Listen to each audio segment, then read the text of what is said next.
আসসালামু আলাইকুম। Welcome back to my channel Sourav lifestyle blog চ্যানেলে আপনাদের সবাইকে স্বাগতম। আশা করি আল্লাহর রহমতে আপনারা ভালো আছেন।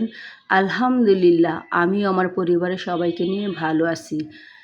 তো গ্রামের দৃশ্য দেখতে অপরূপ লাগে, ভালো লাগে, আর মন প্রাণ জুড়িয়ে যায়। ঢাকার শহরে কোলাহলের মধ্যে যদি একটু গ্রামের আভাস পাওয়া যায় তাহলে কিন্তু মনটা একবারে জুড়িয়ে যায়। আমি, আমার মা আর আমার ছেলে বেড়াতে গিয়েছিলাম আমার ছোটো ভাইয়ের শ্বশুর বাড়িতে। তো দুপুরে খাওয়া দাওয়া শেষে আমার মা বাসায় রয়েছে, আমি আর আমার ছেলে, আমার মা, আমরা গিয়েছি গ্রামের একবারে ভিতরে গভীরে, যেইখানে ওই যে শাক সবজি আর কি লাগানো হয়েছে ওইখান থেকে আমরা কিছুটা শাক তুলে আনার জন্য। তো এই যে লাল শাকের ক্ষেত, তারপরে পুঁই শাকের ক্ষেত, অনেক সুন্দর লাগতেছে দেখতে, মনোরম পরিবেশ, একের মনটা জুড়িয়ে গেল। লাল শাকের ক্ষেত দেখে আমার যে কি ভালো লাগলো। আর এই যে পুঁই শাকগুলা কি সুন্দর লক লক করতেছে পুঁই শাকগুলো। তো এইখান থেকে আমার মা ওই যে পুঁই শাক তুলতেছে, আর যাবার সময় লাল শাকও তুলে নিয়ে যাবে। আমার মা ওই ব্যাগ নিয়ে এসেছিল যাতে শাক তুলে আর কি ব্যাগে রাখা যায়। আর এখান দিয়ে এই যে কি সুন্দর পরিবেশ, আমাদের সাথে ওনাদের বাড়ির আরেকজন মহিলাও গিয়েছিল, আমি ঠিক চিনি না, আর কি বলতে পারলাম না। আর এই যে এইখান দিয়ে আমি কিন্তু পুঁই শাক তুলতেছি দেখে আমার কিন্তু অনেক ভালো লাগতেছে। কোনটা রেখে কোনটা তুলবো আমি আর কি দিশা পাইতেছি না। অন্য সাইডে কিন্তু আমার মা ওই ব্যাগ ভরে ফেলেছে পুঁই শাক তুলে। এত শাক ওইখানে, শাক দেখতেই পাইতেছেন এই যে ক্ষেতের সাথে মিশে যাইতেছে, কেউ খায় না।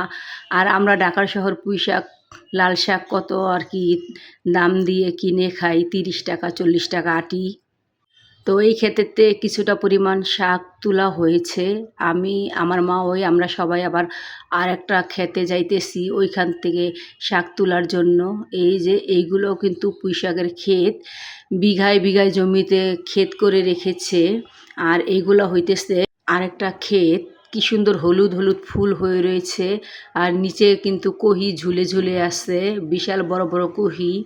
আর এই পাশেটা হইতেছে লাউ শাক।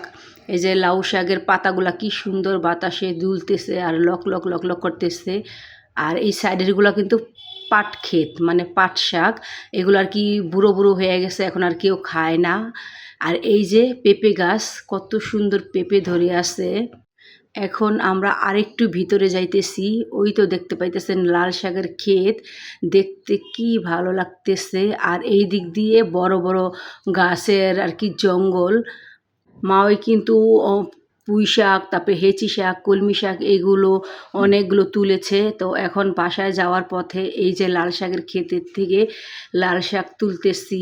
তো লাল শাক দেখে আমার এত ভালো লাগছে, মনে চাইতেছে আমি সব তুলে নিয়ে যাই।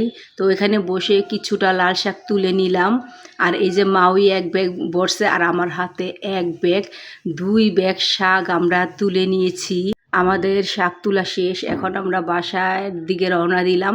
এই যে এখানে দেখতে পাইতেছি কতগুলা মহিষ দেখে তো আমি আর কি ভয় পাইতেছি যে গুতা যদি দেয়, এই জন্য আমি দৌড়ে চলে আসলাম।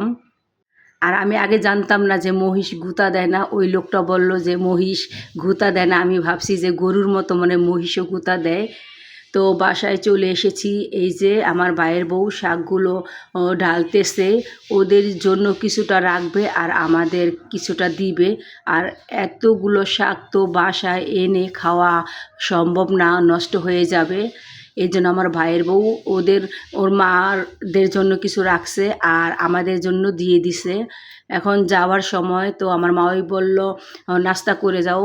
আমরা বললাম যে না, বাসায় যেতে যেতে দেরি হবে, এই জন্য পান খেয়ে নিলাম।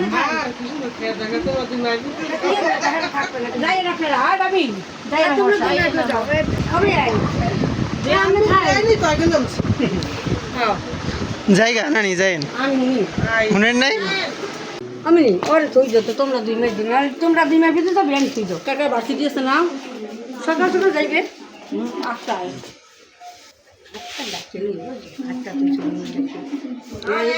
আরে নামে যাই লড়া যাও দিনে রান্না খাবো না বলে ঠিক আছে রান্না খাবো ভাবি জায়গা যাইয়েন মা যাইয়েন না